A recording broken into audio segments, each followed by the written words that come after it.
अस्सलाम वालेकुम dear students, welcome to my channel. आज हम 9th class chapter number 4 cells and tissues के बारे में पढ़ेंगे। ये चौथा चैप्टर है। इसमें हम देखते हैं सबसे पहले इंट्रोडक्शन। जी, सेल्स ऑफ बटरफ्लाई की बात करें तो वो 3 शीट ऑफ सेल्स से मिलकर बना है। विंग यानी पर की बात करें, और इसके अलावा जो शाइनी लेयर ऑफ आवर आई है वो भी सेल से मिलकर बनी है। द मीट जो गोश्त हम खाते हैं वो भी किससे मिलकर बना है? सेल से मिलकर बना है। और जो मीट यानी गोश्त के जो टुकड़े हैं वो सून जल्द ही वो content soon become part of our cells, हमारे सेल का हिस्सा बन जाते हैं। जो आई लैशेज़ हैं, हमारे आई लैशेज़, फिंगर नेल्स या ऑरेंज जूस या वुड ऑफ आवर पेंसिल की बात करें तो सारा ये किससे मिलकर बने हैं? सेल से मिलकर बने हैं। और जो वुड ऑफ पेंसिल है वो भी सेल से मिलकर बनी है। और साथ में जो produce by the cells, cell से मिलकर बने हैं।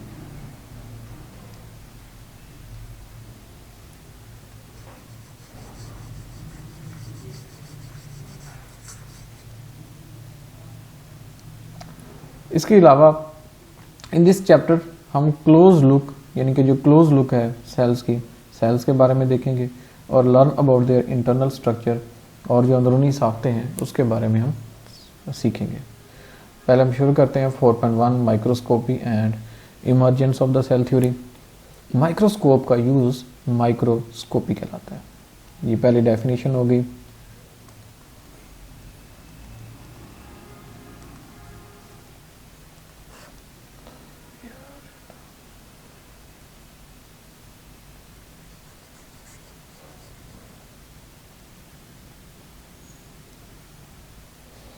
अच्छा, ये न्यू डेफिनेशन बन रही है जी, माइक्रोस्कोप का यूज़ यानी यूज़ ऑफ माइक्रोस्कोप क्या कहलाता है?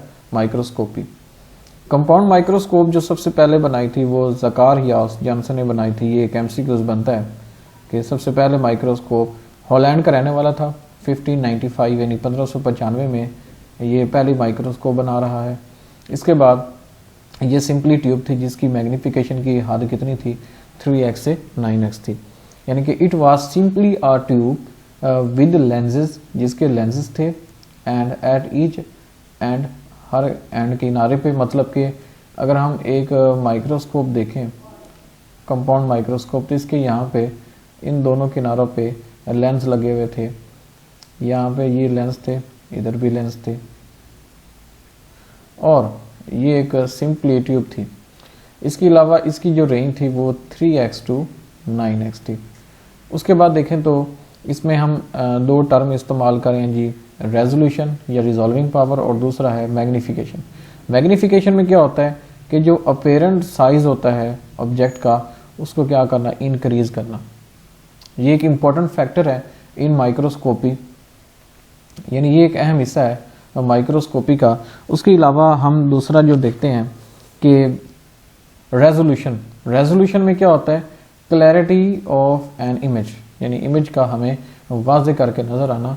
ये it is a minimum distance at which two objects can be seen at separated objects. मतलब कि हम सेपरेट ऑब्जेक्ट के तौर पर उनको डिस्टिंग्विश कर सकते हैं किसकी मदद से? रिजॉल्विंग पावर की मदद से, जिसे क्लैरिटी ऑफ इमेज कहते हैं। और फिर उसके बाद एक एमसीक्यूज़ बनता है कि ह्यूमन आई रेजोल्यूशन।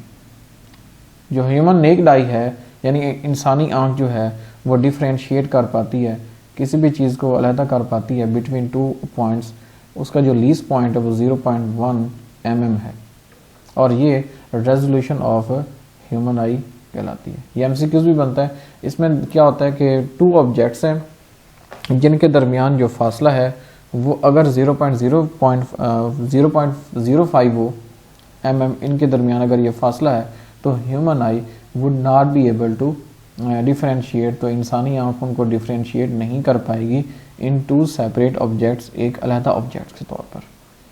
तो इसके 2 डेफिनेशन बनती हैं, व्हाट इज़ मैग्नीफिकेशन और what is resolution.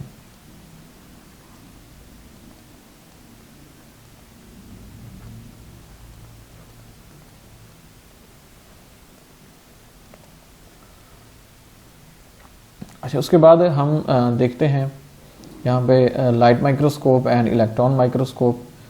Two types of microscope, जाहिर बात है सेल को स्टडी करना है, सेल तो बहुत ही छोटा हिस्सा है किस चीज़ का, पूरे ऑर्गेनिज्म का। तो इसमें हम यहाँ पे लाइट माइक्रोस्कोप पढ़ते हैं और दूसरा इलेक्ट्रॉन माइक्रोस्कोप पढ़ते हैं। Light microscope work by passing visible light through a specimen, यानी हम एक स्पेसिमेन में क्या करते हैं, एक विजिबल लाइट गुजारते हैं, तो इससे हम किसी भी लाइट इंटरनल स्ट्रक्चर का मुताला कर सकते हैं। इसके दो लेंसेज होते हैं और ये लेंस क्या करते हैं, इन लार्ज इमेज बनाते हैं, यानी एक बड़ा इमेज जो है वो प्रोड्यूस करते हैं द स्पेसिमेन का। और उसके बाद सेकंड जो लेंस होता है वो क्या करता है कि इमेज को मैग्नीफाई करता है और ये व्यूअर आई पे क्या करेगा, प्रोजेक्ट करेगा, यानी उस पर ये वाज़ेह करके दिखा देगा।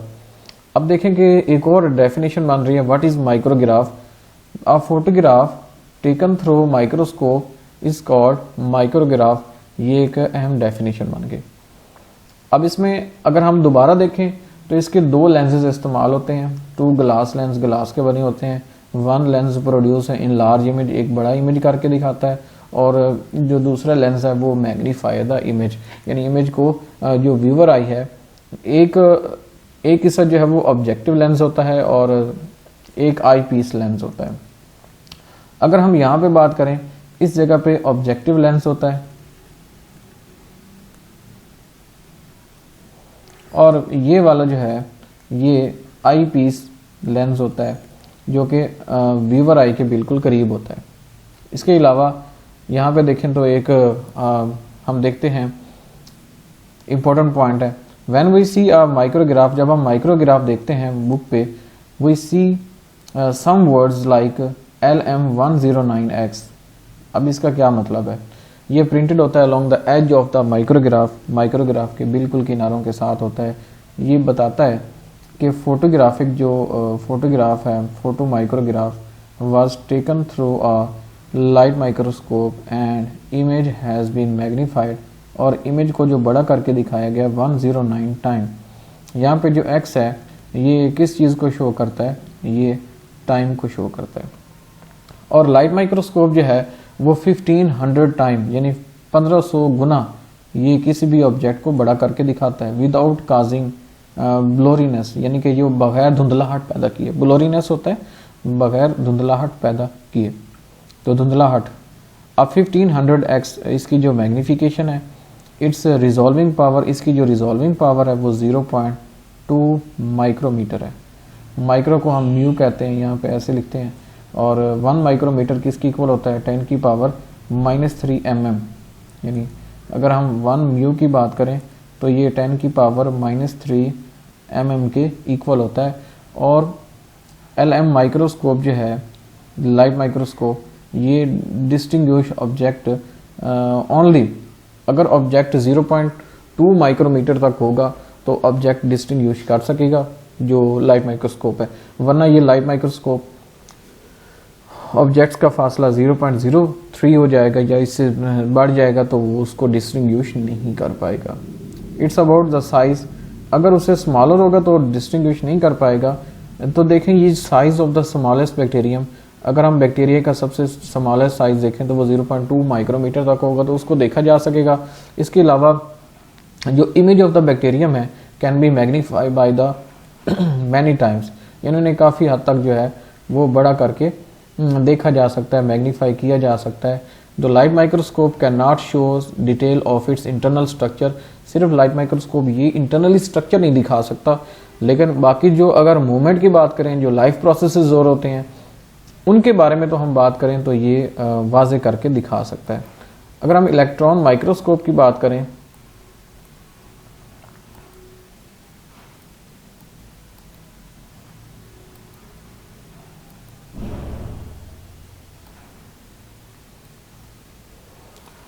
इलेक्ट्रॉन माइक्रोस्कोप जो है वो ये एडवांस फॉर्म है माइक्रोस्कोप की। इसमें जो ऑब्जेक्ट होते हैं और इसमें जो लेंस होते हैं वो वैक्यूम चैम्बर में रखे जाते हैं, ठीक है, वैक्यूम चैम्बर में, और बीम ऑफ इलेक्ट्रॉन जो है वो पास की जाती है थ्रू द ऑब्जेक्ट में से।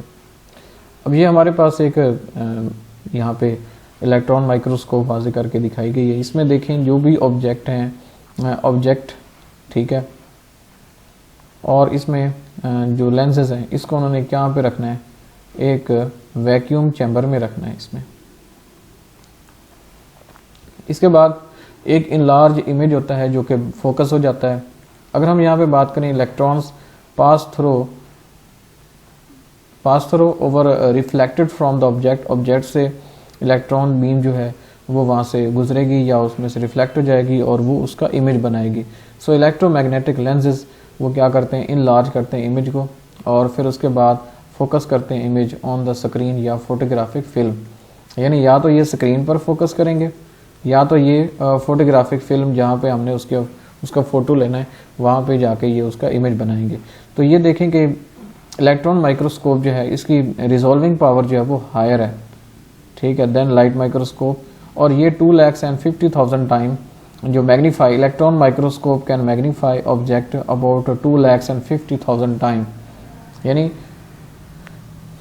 2,50,000 गुना ये इलेक्ट्रॉन माइक्रोस्कोप जो है वो किसी भी चीज़ को मैग्नीफाई करके दिखाता है।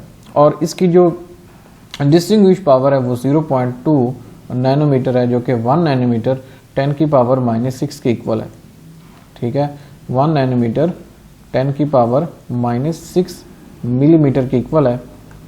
अब ये देखें कि जो रिजॉल्विंग पावर थी लाइट माइक्रोस्कोप की वो 0.2 माइक्रोमीटर थी, जबकि जो रिजॉल्विंग पावर इलेक्ट्रॉन माइक्रोस्कोप की है वो 0.2 नैनोमीटर है और 1 नैनोमीटर 10⁻⁻6 mm के इक्वल है।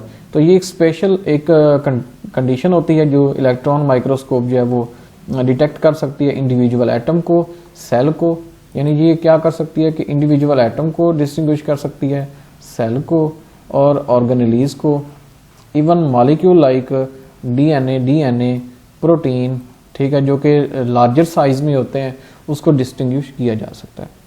आगे इसकी 2 टाइप्स हैं, क्योंकि जो इलेक्ट्रॉन माइक्रोस्कोप जो यूज़ कर रहे हैं इसकी 2 टाइप्स होती हैं, एक TEM यानी कि ट्रांसमिशन इलेक्ट्रॉन माइक्रोस्कोप और दूसरी जो है वो SEM यानी स्कैनिंग इलेक्ट्रॉन माइक्रोस्कोप। तो सबसे पहले हम डिस्कस करेंगे ट्रांसमिशन इलेक्ट्रॉन माइक्रोस्कोप। इसमें जो इलेक्ट्रॉन्स होते हैं वो ट्रांसमिट यानी गुजर जाते हैं कि इसमें से स्पेसिमेन कोई नमूना है तो हम इंटरनली स्ट्रक्चर जो है वो स्टडी कर सकते हैं इलेक्ट्रॉन माइक्रोस्कोप की मदद से, जो कि स्कैनिंग है। इसके अलावा जो ट्रांसमिशन इलेक्ट्रॉन माइक्रोस्कोप है, ट्रांसमिशन इलेक्ट्रॉन माइक्रोस्कोप वो तो हो गया। स्कैनिंग में इलेक्ट्रॉन जो है वो रिफ्लेक्ट हो जाते हैं मेटल कोटेड सरफेस पे, यानी कोई भी सरफेस है जो कि मेटल कोटेड है और उस पर हम क्या कर सकते हैं कि वो उसको स्कैन कर सकते हैं। स्कैन कैसे करेंगे, जब उसमें से कोई रिफ्लेक्ट होंगे इलेक्ट्रॉन तो हम structure of the cell surface को स्टडी कर सकते हैं।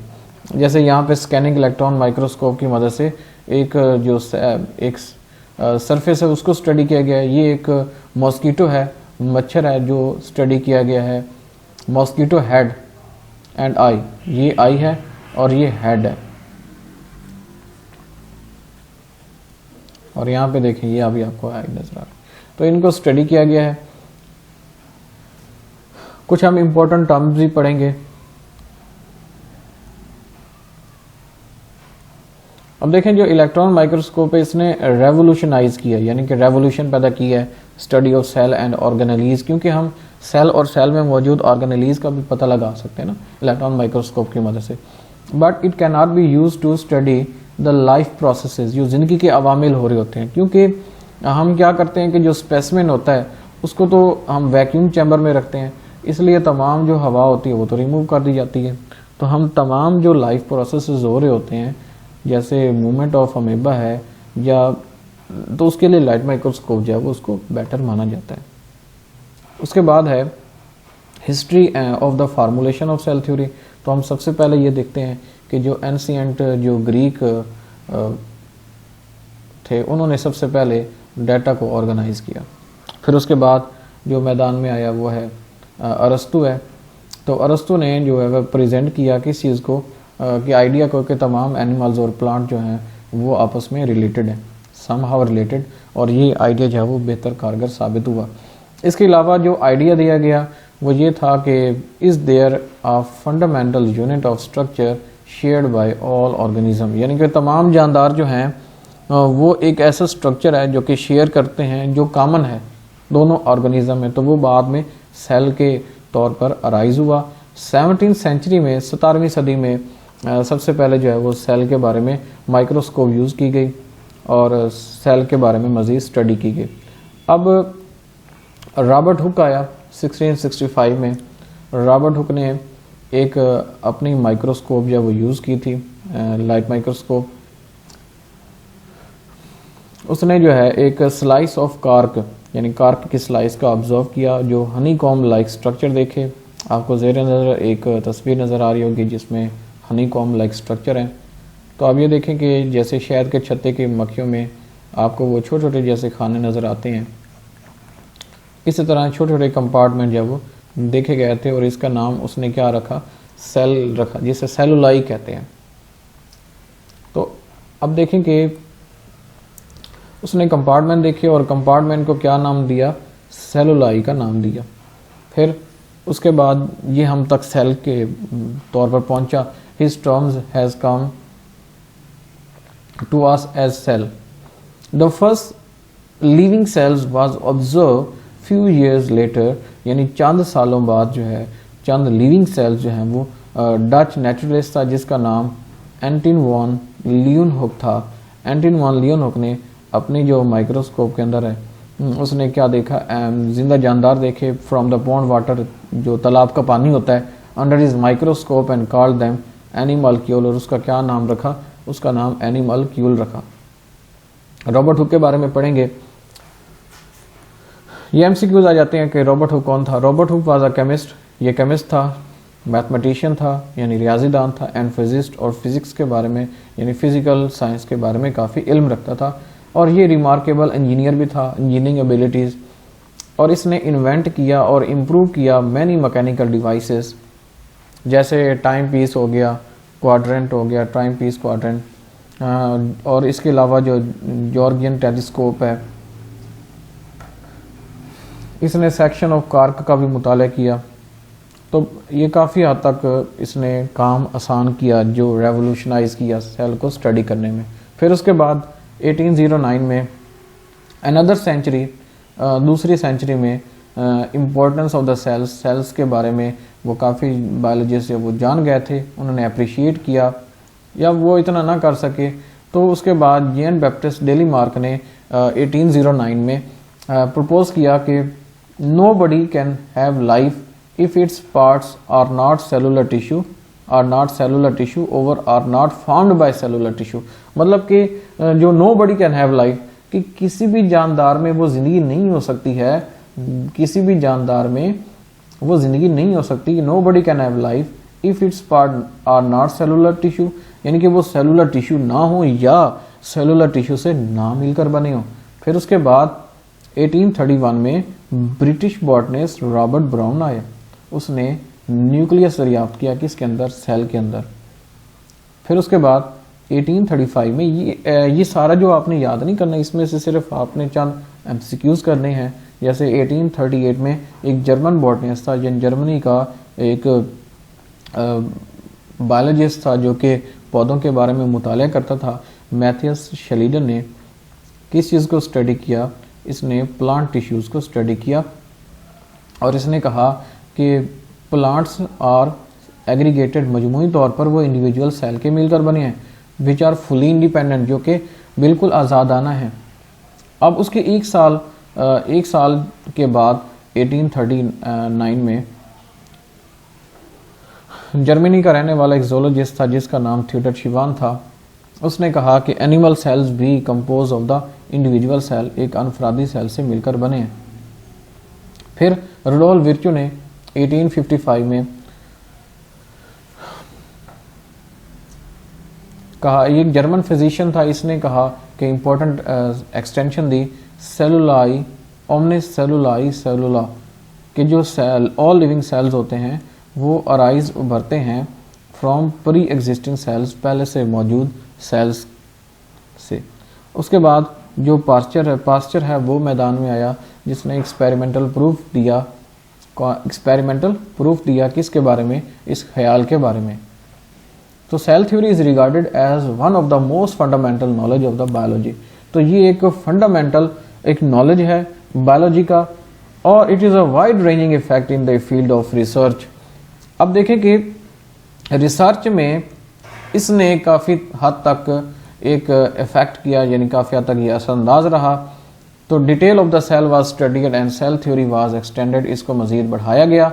सो सेल थ्योरी जो है ये मॉडर्न फॉर्म ऑफ नॉलेज के तौर पर इस फॉलोइंग प्रिंसिपल्स की बुनियाद पर यह है कि तमाम जो ऑर्गेनिजम्स हैं, all organism are compose of one और मोर सेल, यानी तमाम जानदार जो हैं वो एक से ज़्यादा सेल से मिलकर बने हुए हैं। जो सेल्स हैं ये स्मॉलेस्ट हैं, लिविंग थिंग्स हैं, जिंदा जानदार चीज़ें हैं, जो कि बेसिक यूनिट हैं ऑर्गेनाइजेशन का, यानी तंजीम का एक बुनियादी यूनिट है और ऑर्गेनिज्म तमाम जिंदा जानदारों में। जो सेल्स होते हैं ये arise by the division in previously existing cells, यानी पहले से मौजूद जो सेल्स होते हैं उनसे ये वजूद में आते हैं। ये शलीडन थे और ये शिवान और ये रोडोल्फ विर्चो। उसके बाद हम बात करेंगे यहाँ पे डिस्कस करते हैं कि सब सेलुलर एंड सब cellular structure and A cellular particles क्या होते हैं। जो फर्स्ट प्रिंसिपल है सेल का, सेल थ्योरी का, कि तमाम जो ऑर्गेनिजम्स होते हैं आर कंपोज ऑफ वन और मोर सेल, यानी कि एक या एक से ज़्यादा सेल के मिलकर बने हुए हैं। तो इसमें हम बात करें यहाँ पे वायरसेस की बात करें, प्रायोन्स या वायराइड्स की बात करें, तो are not compose of cells, ये सेल से मिलकर नहीं बने हैं। ये सब सेलुलर या फिर ए सेलुलर पार्टिकल्स होते हैं, यानी सेल की तरह नज़र आने वाले। इनमें कोई मेटाबॉलिज्म नहीं होता, ये मेटाबॉलिज्म इनके दरमियान कोई नहीं हो रहा होता। दे शो सम कैरेक्टरिस्टिक्स, ये कुछ ऐसे कैरेक्टरिस्टिक्स होते हैं जो लिविंग थिंग्स जैसे शो करते हैं। जैसे ये इंक्रीज इन नंबर, ये अपनी तादाद में बढ़ाते हैं। कैन ट्रांसमिट देयर कैरेक्टरिस्टिक्स, ये अपनी कैरेक्टर जो हैं वो नेक्स्ट जनरेशन में ट्रांसमिट करते हैं। और कुछ ए सेलुलर पार्टिकल्स होते हैं जो क्लासीफाई नहीं किया गया इसलिए इनको। अब उसके बाद ये तारीखें आप याद कर सकते हैं जैसे आपको पढ़ाई गई हैं, इंशाल्लाह आपको बेहतरी होगी।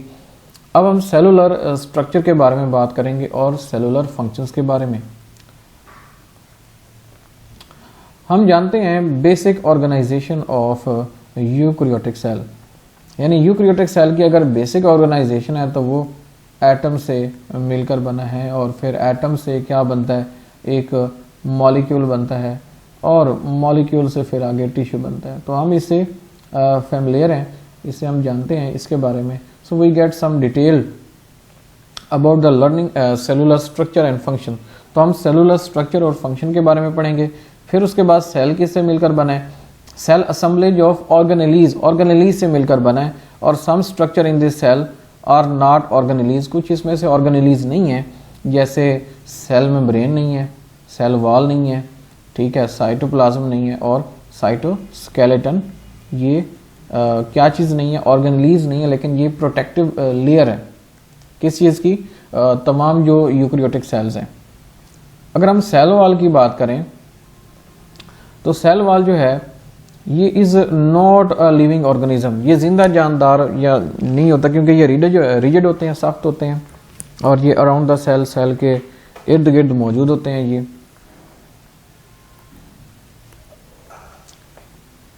ये सेल वॉल जो है अराउंड देयर सेल, सेल्स के गिर्द होती है। जैसे एनिमल्स और मैनी जो एनिमल लाइक प्रोटिस्टस हैं, इनमें सेल वॉल नहीं होती है। सेल वॉल जो है नॉन लिविंग है, यानी नॉन लिविंग है, और ये स्ट्रॉन्ग कंपोनेंट है सेल का, जो कि आउटसाइड प्लाज्मा मेम्ब्रेन के ये बिल्कुल ऊपर एक प्रोटेक्टिव लेयर होती है, जो क्या देती है, जो कि शेप, स्ट्रेंथ देती है, प्रोटेक्शन, हिफाजत देती है, and support to the inner living matter. और जो इनर लिविंग मैटर है उसको ये क्या देती है, सपोर्ट देती है। अगर हम प्राइमरी वॉल की बात करें, इसकी दो ताएं होती हैं। Plant cell have variety of chemicals, बहुत सारे केमिकल्स होते हैं इन देयर सेल वॉल में। द आउटर लेयर, जो बैरूनी लेयर है प्लांट सेल की, is known as primary wall, उसे प्राइमरी वॉल कहते हैं। Cellulose is the most common chemical in it. Some plant cells, कुछ और जो प्लांट सेल्स होते हैं, for example xylem cells have secondary wall, इसके अंदर क्या होता है, सेकेंडरी वॉल होता है inside the primary wall. Primary wall के अंदर एक सेकेंडरी वॉल होती है जो थिकर यानी कि मोटी होती है, और ये कंटेन लिग्निन, इनके अंदर लिग्निन भरा होता है। इसके अलावा एंड सम अदर केमिकल्स, और भी बहुत सारे केमिकल्स होते हैं जो इसके अंदर और भी भरे होते हैं। इसके अलावा इनके अंदर पोर्स होते हैं, सुराख होते हैं, जिन्हें प्लाज्मोडेस्माटा कहते हैं। ये सेल वाल में होते हैं, एक एडजेकेंट सेल में, through which their cytoplasm is connected, जिनके साथ साइटोप्लाज्म जो है वो कनेक्टेड होता है। इसके अलावा फंजाई और बहुत सारे जो प्रोटिस्टिस हैं, इनकी सेल वाल जब सेलुलोज से नहीं बनी होती है, यानी कि सेलुलोज ये नहीं कि तमाम जो जानदार हैं उनकी जो सेल वाल है वो सेलुलोज से बनी होती है, बल्कि जो फंजाई है ना, फंजाई की जो सेल वाल है वो काइटिन से बनी होती है। Chitin is present in the cell wall of fungi. जबकि अगर हम प्रोकैरियोटिक की बात करें, प्रोकैरियोट्स होते कि जिनमें वाज़े न्यूक्लियस नहीं होता, और उनकी जो सेल वाल है वो पेप्टाइडोग्लाइकिन की बनी होती है। और पेप्टाइडोग्लाइकिन किस चीज़ का मिक्सचर है, अमाइनो एसिड एंड शुगर का, इस चीज़ से ये मिलकर बना हुआ है। आगे हम सेल मेम्ब्रेन की बात करेंगे। हम वो स्ट्रक्चर पढ़ रहे हैं जो सेल ऑर्गेनेलीज नहीं है। Cell membrane, all prokaryotic and eukaryotic cell have thin and elastic membrane. जो सेल मेम्ब्रेन है ये थिक और इलास्टिक होती है, और ये कवरिंग करती है किस चीज़ को, साइटोप्लाज्म को। साइटोप्लाज्म जो कि अंदरूनी मादा है, जिसके अंदर वो तमाम ऑर्गेनेलीज होते हैं। ये सेमी परमिएबल बैरियर के तौर पर काम करता है। जो फ्यू मॉलिक्यूल्स हैं वो अक्रॉस इट यानी क्रॉस कर सकते हैं, वाइल जबकि ये फेंसिंग यानी बाड़ के तौर पर काम करता है for the majority of the chemical. ज़्यादातर जो केमिकल्स होते हैं इनसाइड द सेल होते हैं, उसके लिए ये क्या करता है, फेंसिंग बाड़ के तौर पर काम करता है। और cell membrane maintain the internal जो कंपोजिशन होती है सेल को, उसको मेंटेन करना इसका काम होता है। अगर हम एक प्लांट सेल देखें तो प्लांट सेल में हमें ये नज़र आएगा कि ये एक सेल वाल है जो बैरूनी तरफ होती है, यानी इस मकाम पर यहाँ पे आपको जो नज़र आ रही है ये सारी सेल वाल है। ये जो आपको कवरिंग नज़र आ रही है ये सेल वाल है। और सेल वाल के अगर हम देखें तो हमें अब इसके अंदर हमें प्लाज्मोडेस्माटा भी नज़र आएगा।